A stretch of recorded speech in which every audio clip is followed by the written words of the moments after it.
आज हम इस वीडियो में बात करने वाले इंडिया के टॉप 7 साइंटिफिक अचीवमेंट की, जिसमें रिलीजियन, फिलोसफी, लिटरेचर के साथ साथ एंशिएंट इंडिया का मैथमेटिक्स, एस्ट्रोनॉमी, साइंस, मेडिसिन इत्यादि के फील्ड में मेन कंट्रीब्यूशन के बारे में। चलिए अब हम उनके अचीवमेंट को देखते हैं। नंबर 1, आपको यह जानकर आश्चर्य होगा कि मॉडर्न डे के मैथमेटिक्स के कई थ्योरी और कॉन्सेप्ट्स एंशिएंट इंडिया के मैथमेटिक्स को पता थे, लेकिन प्रॉपर डॉक्यूमेंट और प्रचार प्रसार की कमी होने के कारण उन्हें यह स्थान नहीं मिला जो उनके वेस्टर्न काउंटर पार्ट को मिला है। एग्जाम्पल के लिए एंशिएंट ग्रीक मैथमेटिक्स यूक्लिड के पॉपुलैरिटी से आप हद तक परिचित हो। चलिए हम जानते हैं इम्पोर्टेंट मैथमेटिशियन और एस्ट्रोनॉमर का कंट्रीब्यूशन को विस्तार से। सबसे पहले बात करेंगे बोधियान की। बोधियान ने कई कॉन्सेप्ट्स और थ्योरम दिए थे जिसे वेस्टर्न वर्ल्ड ने बाद में फिर से रीडिस्कवर किया था। जैसे उन्होंने सबसे पहले पाई का वैल्यू कैलकुलेट किया था, जिससे किसी भी सर्किल का एरिया और सरकमफ्रेंस को कैलकुलेट किया जा सकता था। उनकी किताब सल्वसूत्रा में पाइथागोरस थ्योरम पैथागोरस से पहले ही देखने को मिला है। नंबर 2, आर्यभट्ट, जिन्हें आप पहले से ही जानते हो। ध्यान की तरह आर्यभट्ट भी पाई की वैल्यू कैलकुलेट किए थे। उनके हिसाब से पाई का अप्रोक्सीमेट वैल्यू 3.1416 थे। आर्यभट्ट 5th सेंचुरी एडी के महान मैथमेटिशियन, एस्ट्रोनॉमर, एस्ट्रोलॉजर और फिजिस्ट थे। 23 साल की उम्र में ही आर्यभट्ट ने किताब लिख डाली थी जो उस समय में मैथमेटिक्स की कंप्लीट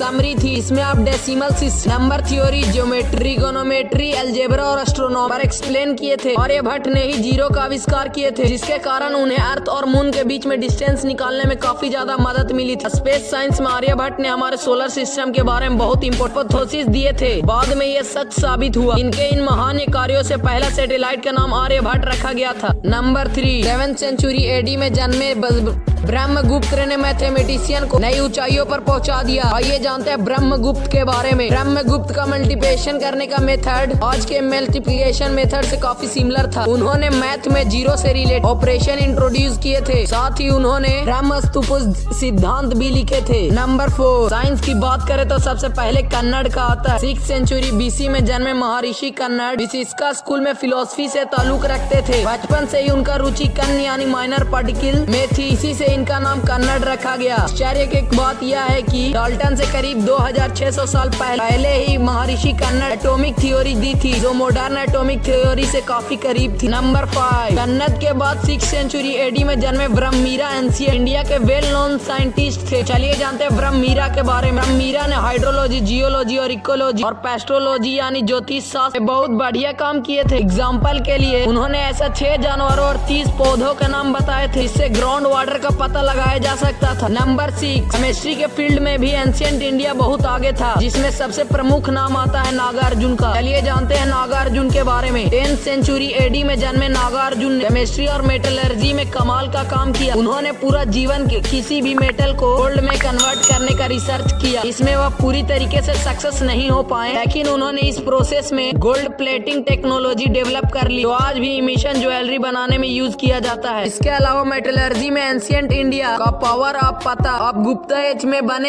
दिल्ली आयरन पिलर से भी लगा सकते हैं, जिसमें आज तक जंग नहीं लगा। नंबर 7, मेडिसिन और सर्जरी। मेडिकल साइंस के 2 प्रमुख डिवीजन होते हैं। प्राचीन भारत में आयुर्वेदिक मेडिसिन और सर्जरी दोनों तरीके से पेशेंट को इलाज किया जाता था। आयुर्वेदिक मेडिसिन में अस्त्रीय ऋषि और चरक का नाम सबसे लिया जाता है। अस्त्रीय ऋषि द्वारा लिखी गई किताब अस्त्रीय स्थिमिस्ता दुनिया का ओल्डेस्ट मेडिकल बुक है। उसके बाद चरक भी आयुर्वेदिक के अन्य डॉक्टर थे। वे महाराजा कनिष्क के राज विदय यानी रॉयल डॉक्टर हुआ करते थे। काफी रिसर्च के बाद उन्होंने चरक संहिता लिखी, जिसमें विभिन्न बीमारियों के रूट कॉज और ट्रीटमेंट दोनों पर रिलेटेड डिस्कशन किया गया था। आज भी रिलेवेंट है। नंबर 8, मेडिकल साइंस के दूसरे डिवीजन सर्जरी के फील्ड में सुश्रुता का हाथ पूरे एंशिएंट इंडिया में कोई नहीं पकड़ सकता। प्लास्टिक सर्जरी यानी रेनोप्लास्टी और कैटरैक्ट सर्जरी यानी ऑप्थेल्मिक सर्जरी के लिए अभी भी सुश्रुत को याद किया जाता है। उस समय नाक या कान काट देना कॉमन पनिशमेंट होते थे। ऐसे में सुश्रुत द्वारा की जाने वाली सर्जरी लोगों को नई पहचान दिलाती थी।